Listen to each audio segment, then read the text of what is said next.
Well, good morning. The music has started, and that is the sign that we are getting rolling with the Footlight broadcast here. Thanks for your time and attention. Welcome. And for those of you who are unfamiliar with the broadcast, my name is Brian O'Kelly. This is a Bible teaching show. I am a Bible teacher. It is on Sunday morning because that's when it works for me, not because there's anything magic about Sunday. And also, I want to make sure I reiterate, because some people have messaged me this way, this is not a substitute for church. You do need to get together with other Christians. I wanted to just ask at the outset, anyone who's a regular viewer / listener, especially I know most of the audience is on the audio podcast, which you can get wherever you get your podcasts. But please do hit the subscribe button, hit the like button, hit the share button. That's awesome. If you want to support what I do here, go visit the website at thefootlight.com. I will say it does cost about $200 a month to do, and it would be awesome if there was that much coming in. And lately it's been $15, $20 coming in every month. So it would be cool if I could make it where I didn't fund it, but if not, no big deal. I will continue marching on. I'm not in it for the money, and any money that came in would go into promotion anyway. So enough with the housekeeping stuff. We have been in chapter 5 of the Gospel of Matthew for quite a long time now. Weeks and weeks and weeks, as we are getting into the last today of the Beatitudes. Chapter 5 of Matthew opens with this series of statements of Jesus, what's called the Sermon on the Mount, and a series of statements about how to live, how to evaluate life decisions. And in each of these, Jesus offers this category of people who are blessed, as well as the reason they're blessed. And today we will get into the last of the Beatitudes. This one is, "Blessed are those who are persecuted because of righteousness, for theirs is the kingdom of heaven." Now, this kind of marks a shift from the preceding Beatitudes. Okay, and the shift is that the other ones are about things that you do. This is about something that happens to you because of something you do. So what Jesus speaks about here is the opposition faced by those who are committed to righteousness. So it's not just any persecution of anyone. The idea here that, blessed are the persecuted, that it's any kind of persecution of anyone, anywhere. It's those who are persecuted because of a commitment to following God, a commitment to the gospel today, a commitment to Jesus and to Christianity. And Jesus is directly addressing the struggles and the persecution that his disciples at the time and his followers later could expect due to their commitment to Christianity, due to a commitment to the gospel. And so it's important to understand Christians are persecuted around the world today for their faith. This is nothing new. It's been going on since the beginning of the church. An outfit called Open Doors, which kind of tracks this persecution, says that 1 in 7 Christians are persecuted worldwide. 1 in 5, 20% in Africa. 2 in 5, 40% in Asia. Last year in 2003, 2023 estimates, 4,998 Christians were murdered for their faith. 4,125 were jailed for their faith, and there were almost 14,766 churches or other Christian properties that were attacked. So persecution of Christians is a real thing. Now, there are several types of persecution of Christians. There is the communist or post-communist atheism persecution of Christians. China, North Korea, Laos, Cuba. There is the Islamic oppression type of persecution of Christians. Iran, Saudi Arabia, Yemen, Pakistan, much of the Islamic world persecutes people for following Jesus. There are paranoid dictators who persecute Christians because they can't have loyalty to anything but themselves. Tajikistan is one of these, Nicaragua, there are a number around the world. There's religious nationalism. In India, it's Hinduism. In Myanmar, it's Buddhism, where they have an official national religion, and Christianity is seen as a threat to that. There's also Christian denominationalism, places where the denominations is dominant, and other types of Christianity are not allowed. So Ethiopia, where the Eastern Orthodox Church is dominant, if you're not an Eastern Orthodox Christian or you leave the Eastern Orthodox Church, you will more likely than not be persecuted for that. And then there's the organized crime type of persecution. Colombia, Mexico, many places where people are loyal to Jesus and won't succumb to the criminals, they're persecuted for that. And we're seeing some of the beginnings of that in the West now, right? We're seeing children ripped from families over the fact that they won't support their kids' transgender ideology, right? There are physicians and pharmacists who have their careers and licenses threatened over abortion or trans care. There are people in government. Speaker of the House Mike Johnson was pretty well criticized for his faith immediately after becoming the speaker. And famously, the woman in Kentucky who wouldn't give marriage licenses to homosexual couples. And so and many people are ostracized or ridiculed in their employment or other situations because of their Christianity. Now, this is nothing at all like the persecution that people are experiencing in those other parts of the world, but it is the beginning of the ostracization, putting Christians on the outs here in the West.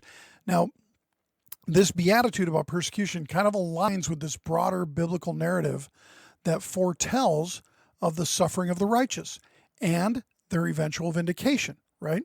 The promise that theirs is the kingdom of heaven speaks to this ultimate reward that awaits those who endure persecution for righteousness. And it points towards a time when God's kingdom will be fully realized. The Beatitude provides hope and assurance to anyone facing persecution, assuring them that their faithfulness to righteousness is not wasted, it's not in vain. It challenges believers to examine their commitment to godly living, right? And to be prepared for some of the inevitable challenges that may arise in standing for justice and truth. Many people, especially people in construction and the trades and those kind of things, work in an environment where there are a lot of what would be called dirty jokes, right? Or crass humor, or a lot of people who are go out drinking and all these kind of things. And the Christians often are the ones who are standing there not laughing at those jokes and not going out.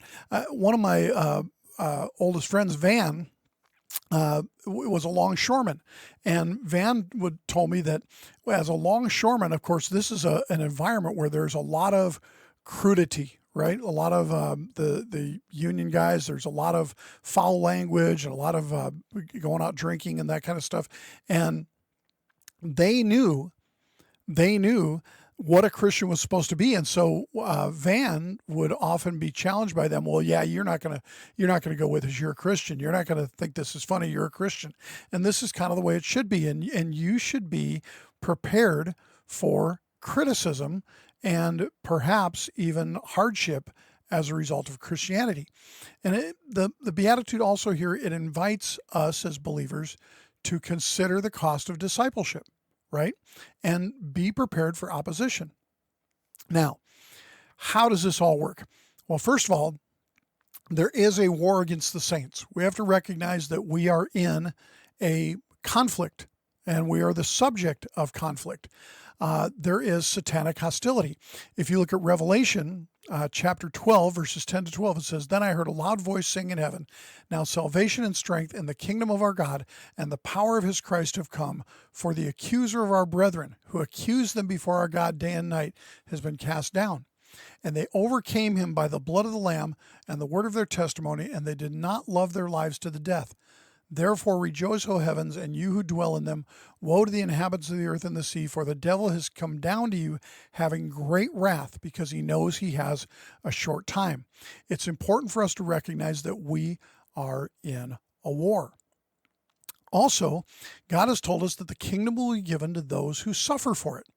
Daniel 7:21-22 says, "I was watching, and the same horn was making war against the saints and prevailing against them until the Ancient of Days came, and a judgment was made in favor of the saints of the Most High, and the time came for the saints to possess the kingdom."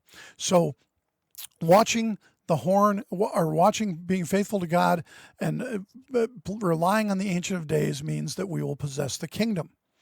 When you look at Acts 14:22, it says, strengthening the souls of the disciples, exhorting them to continue in the faith, and saying, we must through many tribulations enter the kingdom of God. How do we enter the kingdom of God? By being faithful to the King and enduring whatever comes as a result. Now, we see some examples of this in the Old Testament. We see Joseph, of course, who was imprisoned for his faithfulness by not going with the wife of Potiphar, persecuted in Egypt and ultimately was vindicated.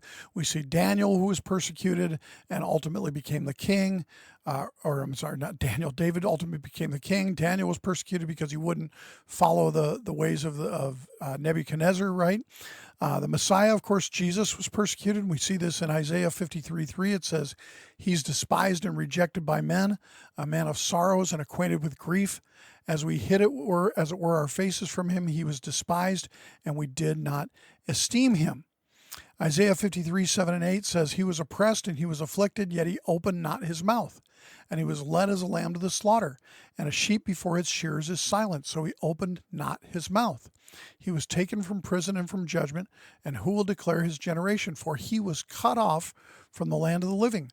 For the transgressions of my people he was stricken. So Jesus was persecuted, and of course, Jesus inherits the world, inherits the kingdom, right? Isaiah 53:12 says, therefore I will divide him a portion with the great, and shall divide the spoil with the strong, because he poured out his soul unto death, and he was numbered the transgressors, and he bore the sin of many, and made intercession for the transgressors.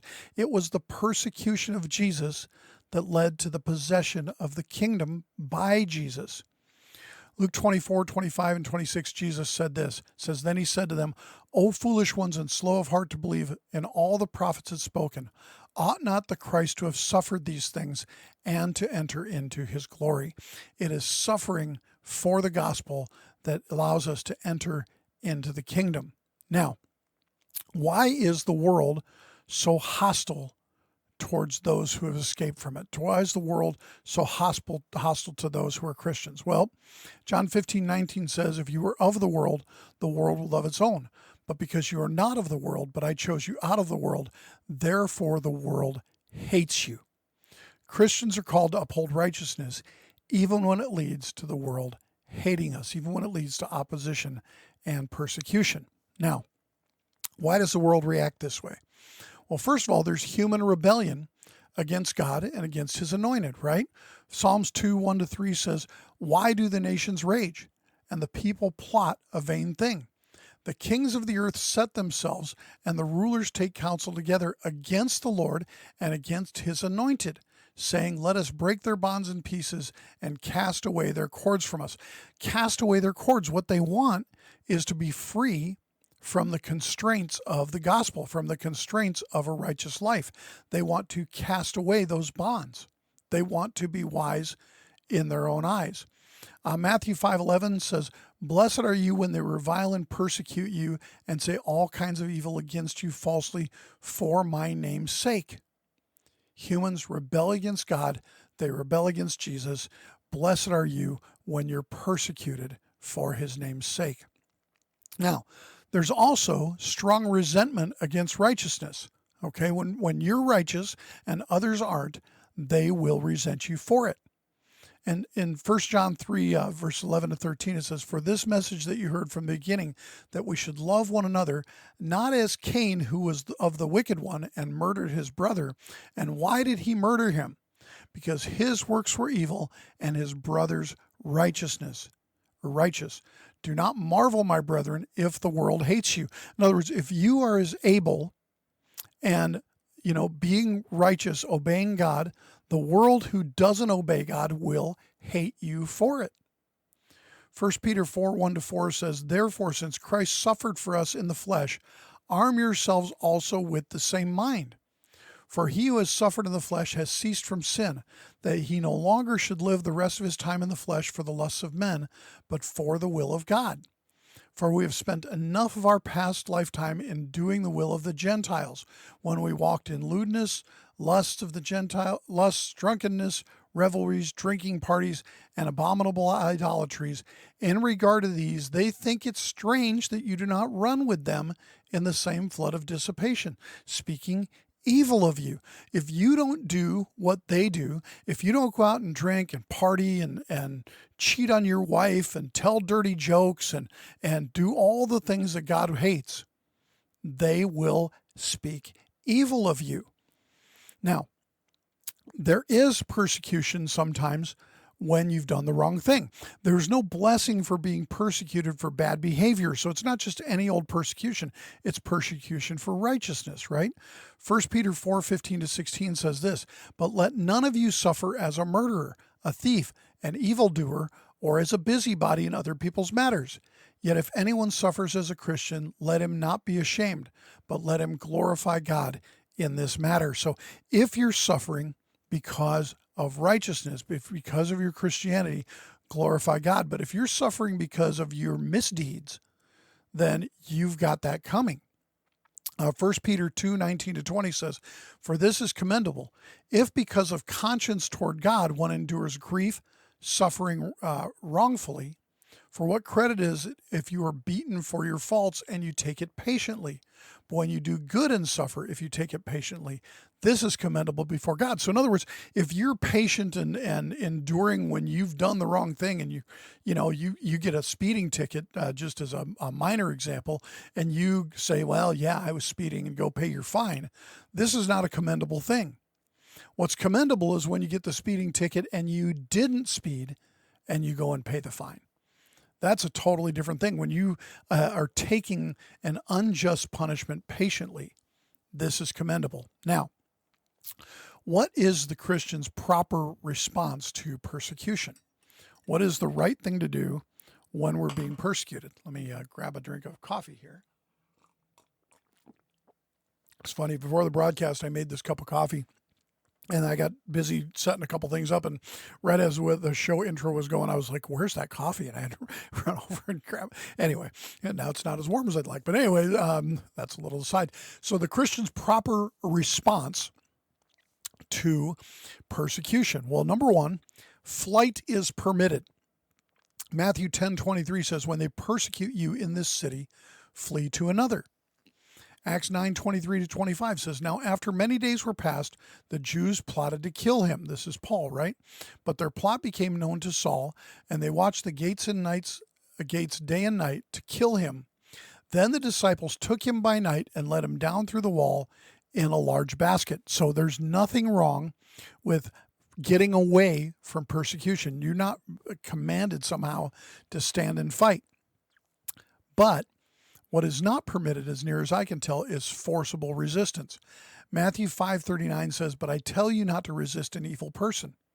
But whoever slaps you on your right cheek, turn the other to him also." James 5:6 says, "You have condemned, you have murdered the just. He does not resist you." In other words, when we are being persecuted unjustly, we are not to forcibly resist. We're to take it. We are to suffer as Christ. When we suffer as Christ does, we are of the same mind of Christ, and we are inheriting the kingdom in the same way. We also, as a proper response, need to remember Jesus.